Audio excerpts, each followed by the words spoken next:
दूध के लिए गैया पाली जाती हैं, सेवा के लिए। ये दूध के लोभ ने ही भारतीय देसी गाय को खूंटे से हटाकर उस स्थान पर भैंस को लाकर खड़ा कर दिया और फिर जर्सी और दोगली को खड़ा कर दिया। दूध का लोभ क्या, सेवा करो। और आप बिना लोभ के गो सेवा करेंगे तो आपका काम जल्दी पूरा हो जाएगा। हमारी वृंदावन में एक जगह कथा हो रही थी, लीलामाई सत्संग भवन, पहले बहुत प्रसिद्ध स्थान था लीलामाई सत्संग भवन। वृंदावन के प्रायः बड़े बड़े महात्माओं का प्रवचन वहाँ होता रहता था।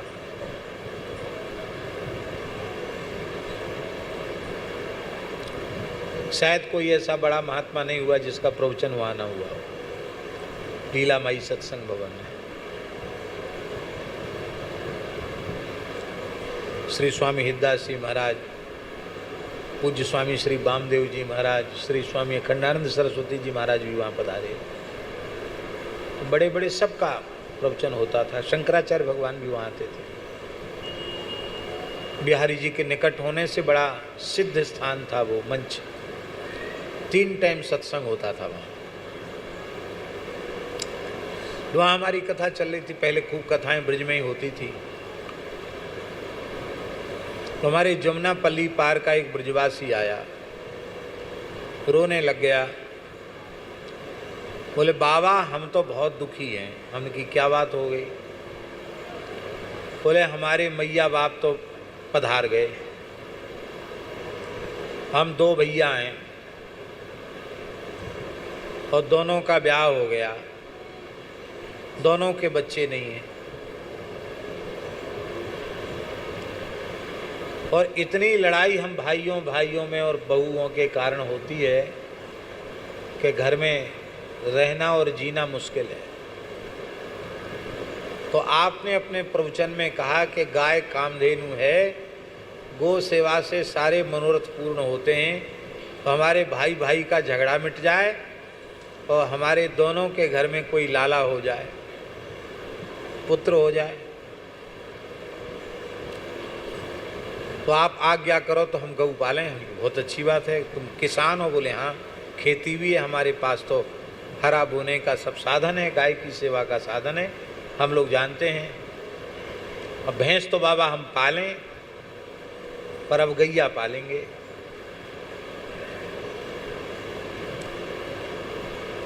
तो हमने कहा कि ठीक है तो गौ सेवा करो। बोले ऐसे नहीं करेंगे, आप अपनी एक गैया हमको दो। हमने कहा हम अपने स्थान से किसी को गैया नहीं देते।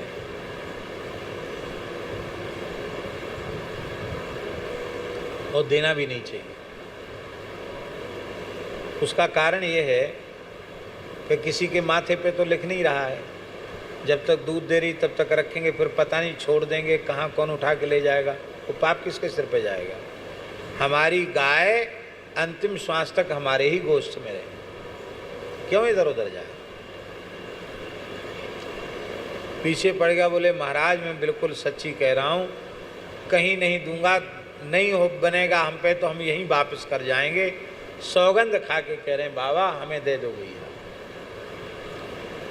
तो एक लाल गैया थी, त्यागी जी जानते हैं, बड़ी ऊंची लंबी सी, वो हरी नहीं होती थी। पहले एक बार बछड़ा बछिया दिया, बाद में तो फिर ब्रह्मचर्य व्रत ले लिया उसने, हरी भई नहीं। पर सबसे सुंदर गाय वही, कहीं नस न दिखे, हड्डी न दिखे, एकदम पुष्ट गाय, दर्शन करके मन खुश हो जाए ऐसी गाय। तो दूध तो देती नहीं थी, जब बछड़ा बछी नहीं देगी दूध कहाँ से देगी? वो तो आनंद से थी स्थान में।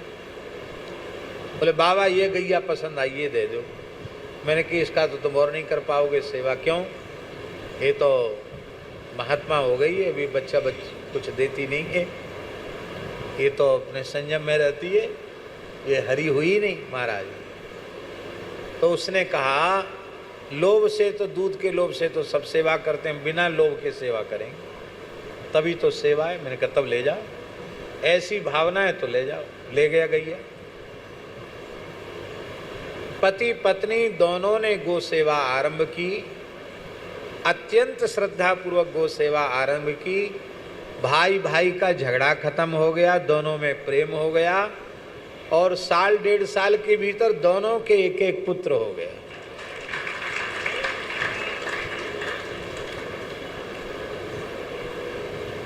दोनों लोग आए, अपने वहाँ से गेहूं वगैरह लेके आए। बाबा अब तो हम भगत है गए आपके, हमारा वस्तु तो आपकी गैया। और आश्चर्य की बात यह है, उनके दोनों की पत्नियों ने तो बालक को जन्म दिया ही, गाय ने भी सुंदर बछड़े को जन्म, वहां जाके गाय भी हरी हो गई। गाय ने भी बछड़े को जन्म दिया। बोले बाबा झिक्के दूध पी रहे हैं, कितने दूध है रहो है आपके यहाँ भले नहीं दियो होए, हम तो झिक्के दूध पी रहे हैं गैया को। वहां जाके फिर खूब बछड़ा बछिया भी उसके हुए।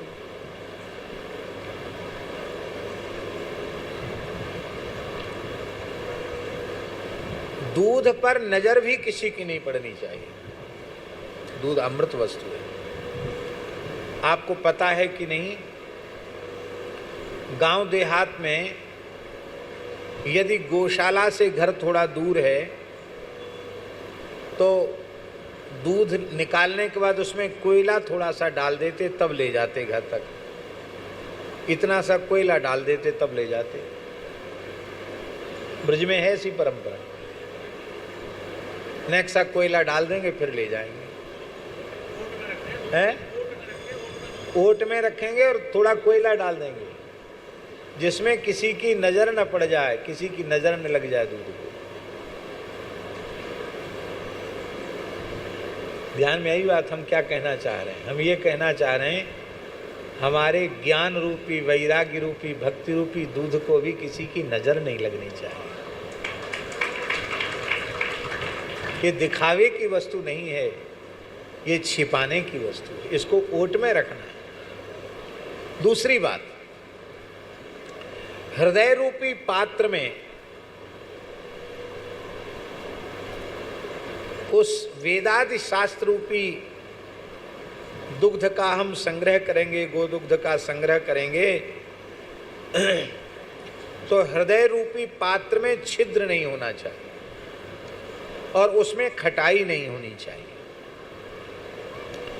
छिद्र होगा तो दूध बह जाएगा, बाहर हो जाएगा।